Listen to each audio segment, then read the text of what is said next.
IPOs, SEBI has published a new report on investor behavior in main board IPOs, drawing from data on 144 public offerings. Now, the study essentially highlights that there's a significant trend of flipping among individual investors.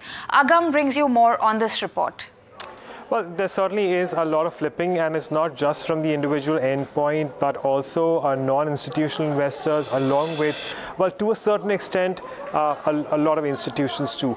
But I'm going to take you through all these factors one after another. I start off with retail participation, where retail investors have in fact sold about 43% of their shares allotted within 1 week of the shares being allotted.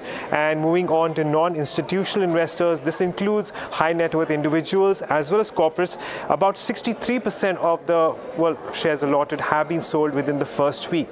Coming down to institutional investors, this number becomes a lot smaller, but still about 20% coming through just within the first week.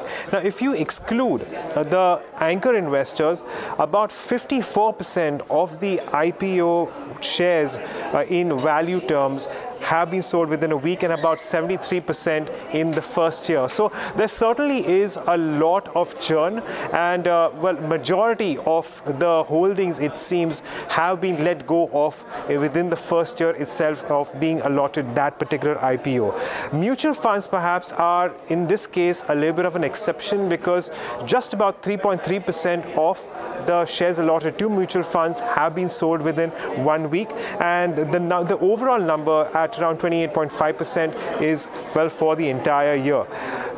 That said, there is also a significant correlation of the kind of listing gains that you see on the day of listings and the shares sold, and that particular correlation stands at a high 0.7, 1 being the top and 0 of course being the bottom, and then of course there will be -1.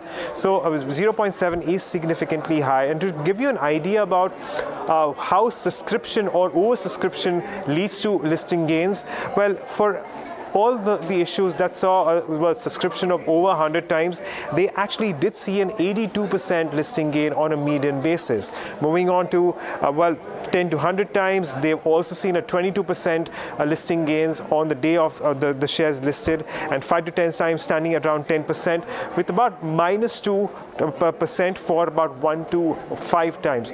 On the whole, a lot of these factors is something that we know of, but now we have numbers to put on the various data, and that's I suspect could be helpful in order to take decisions going forward. Thanks a lot for that, Agam. And in fact, not just main board IPOs. SEBI is also concerned about SME ones. Ashwini Bhatia, whole-time member of the Securities and Exchange Board of India, said that the regulator will in fact release a consultation paper on the listing process of SMEs. You can listen to what he had to say on our social media channels. Let's